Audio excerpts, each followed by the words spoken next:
Welcome to steno dictation. अगर आप हमारे चैनल पर नए हैं तो हमारे चैनल को सब्सक्राइब करें और बेल आइकन ज़रूर दबाएं। डिक्टेशन 5 सेकंड बाद शुरू होगा।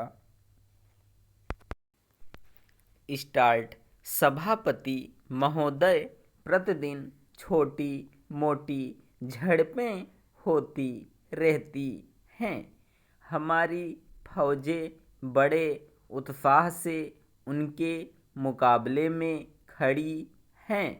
उनके हौसले बहुत ऊंचे हैं, लेकिन हमारी सरकार का भी यह कर्तव्य है कि उनके हौसले को कभी गिरने ना दे।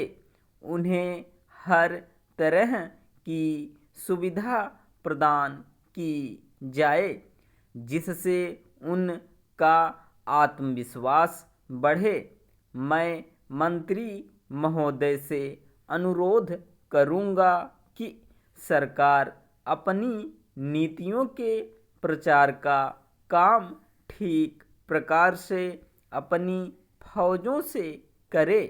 उनको अच्छे अच्छे हथियार दे।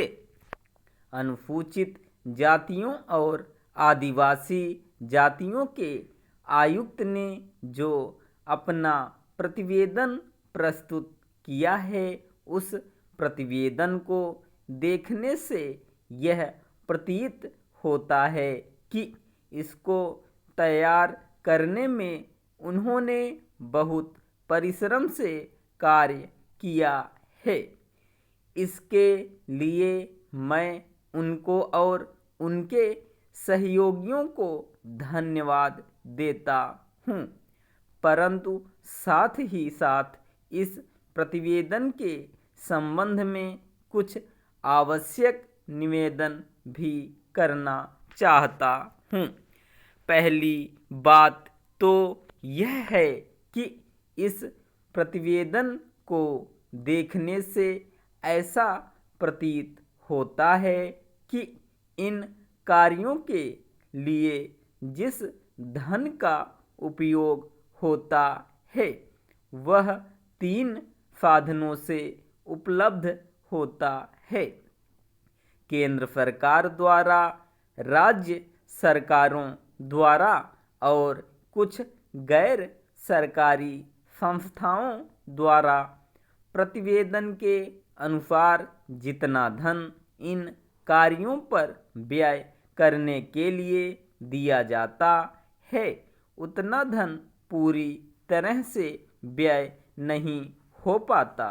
मैं यह नहीं कह सकता कि आवश्यकता से अधिक धन दिया जाता है या कार्यकर्ताओं को वह धन प्राप्त ही नहीं होता, जिसके कारण से वह बिना खर्च हुए बच जाता है।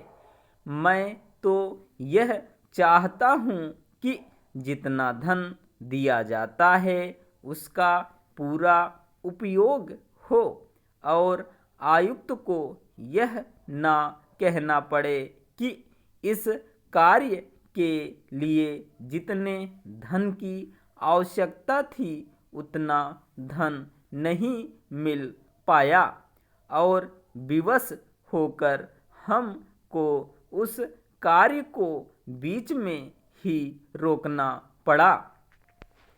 जहाँ तक राज्य सरकारों का संबंध है, बहुत सी राज्य सरकारें अभी तक इस कार्य में असावधानी से काम ले रही हैं और इस कार्य को उपेक्षा की दृष्टि से देखती हैं। आयुक्त ने इस बात की शिकायत की है कि बहुत सी राज्य सरकारों ने अनेक पत्र भेजने के बाद भी अभी तक अपनी रिपोर्ट नहीं भेजी है। मैं चाहता हूँ कि सरकार इस तरफ निष्ठापूर्वक ध्यान दे।